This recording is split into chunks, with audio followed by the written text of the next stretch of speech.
Shalom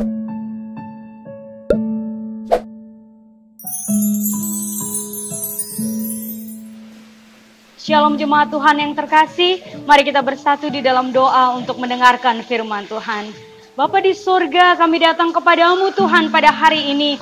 Kami rindu kembali mendengarkan suara Tuhan berbicara bagi kami ya Bapa, agar kami dapat semakin kuat menjalani kehidupan ini. Terpujilah namamu, di dalam nama Tuhan Yesus kami berdoa. Amin. Saya akan membacakan firman Tuhan dari 1 Korintus 13 ayat yang ke-13. Demikianlah firman Tuhan. Demikianlah tinggal ketiga hal ini, yaitu iman, pengharapan, dan kasih. Dan yang paling besar di antaranya ialah kasih. Tema firman Tuhan yang kita renungkan, open your heart, buka hatimu. Jemaat Tuhan, ada sebuah kisah tentang sepasang pemuda-pemudi yang bernama Franz dan Amanda. Franz adalah seorang pemuda yang sangat tampan, meskipun kedua matanya buta. Franz membenci dirinya sendiri karena kebutaannya itu, saudara-saudaraku. Namun pada suatu hari, ia bertemu dengan seorang gadis yang amat baik kepadanya. Namanya Amanda. Keduanya itu saling jatuh cinta. Dan cinta itu mampu mengubah Franz menjadi seorang pemuda yang merasa berbahagia. Bahkan pada suatu hari, ia memberanikan diri berkata kepada gadis itu, "Seandainya aku nanti dapat melihat, aku tidak akan ragu untuk segera mengajakmu menikah, Amanda." Pada suatu hari, seorang dermawan pun mendonorkan sepasang mata kepada Franz. Operasi pencangkokan mata itu berjalan dengan lancar, dan selama beberapa pekan, kedua mata Franz masih ditutup dan dibalut dengan kain yang khusus. Akhirnya, tiba juga pada saat di mana kain penutup mata itu dilepaskan, saudara-saudariku. Maka untuk pertama kalinya, Franz dapat melihat kekasihnya. Namun betapa terkejutnya dia, karena ternyata kekasihnya itu, meskipun sangat cantik, dia juga seorang gadis yang buta. Sejenak, kebisuan melanda keduanya. Lalu Amanda berkata, "Bagaimana rasanya bisa melihat lagi Franz?" tanya Amanda. "Ada senangnya, tetapi juga ada sedihnya," jawab Franz. "Sedihnya karena kau melihat bahwa aku ternyata seorang gadis yang buta, bukan?" Tanya Amanda mencoba menebak pikiran Franz. Franz tidak menjawab apa-apa, saudaraku. Tapi beberapa hari kemudian, dalam sebuah pertemuan, Amanda bertanya, "Franz, apakah engkau jadi menikahiku?" Sejenak terdiam dan menghela nafas panjang, akhirnya Franz berkata, "Maafkan aku, Amanda. Aku tidak bisa melakukannya. Kuharap kau dapat mengerti." "Aku mengerti," jawab Amanda lirih, sambil mengusap air mata yang mengalir di pipinya. Gadis itu kemudian pergi meninggalkan pria yang sebenarnya amat dicintainya. Keesokan harinya, sepucuk surat dari Amanda tiba di tangan Franz. Sebuah kalimat singkat tertulis di sana. "Franz, kuharap engkau akan selalu menjaga dengan baik sepasang mata yang telah kudonorkan itu. Salamku, Amanda." Jemaat Tuhan terkasih, Pope John Paul II pernah berkata, "The worst prison would be a closed heart."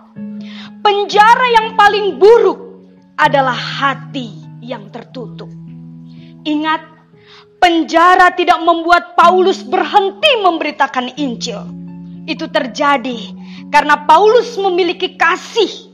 Hatinya terbuka untuk sesama agar dunia tetap mendengarkan berita Injil. Inilah alasan mengapa kasih adalah hal terbesar dari ketiga hal penting dalam kehidupan kekristenan. Karena iman kita hanya bisa menyelamatkan kita. Pengharapan kita hanya dapat menyelamatkan kita. Tetapi kasih tidak hanya dapat menyelamatkan diri kita, tetapi juga dapat menyelamatkan sesama kita, bahkan menyelamatkan seisi dunia ini dari keterpurukan hidup. Maka sangatlah miris saudara-saudariku, jika dalam keadaan terpenjara, hati orang bisa terbuka bagi sesama. Tetapi justru dalam gereja, banyak hati yang tertutup bagi sesama. Waspadalah saudara-saudariku. Jangan-jangan dia yang engkau benci, dia yang engkau tolak adalah pribadi yang paling berjasa dalam kehidupanmu. Who knows? Siapa yang tahu? Jadi, bukalah hatimu untuk mengasihi setiap orang tanpa pandang bulu. Karena kasih dapat menyelesaikan persoalan serumit apapun di dalam kehidupan ini. Bahkan kasih Kristus sanggup menyelesaikan dosa seisi dunia ini. Dengan segenap hati, marilah kita minta agar hati Tuhan menjadi hati kita lewat pujian Berikanku Hati.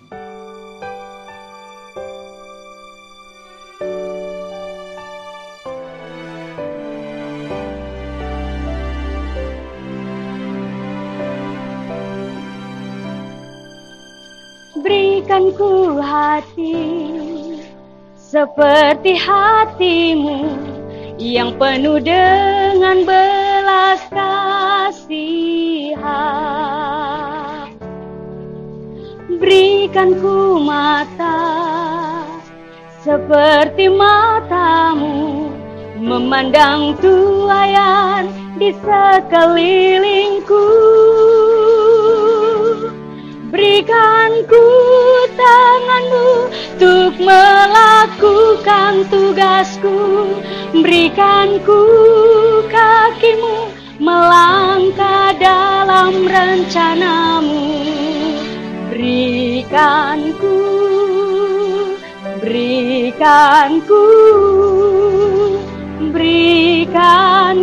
hatimu.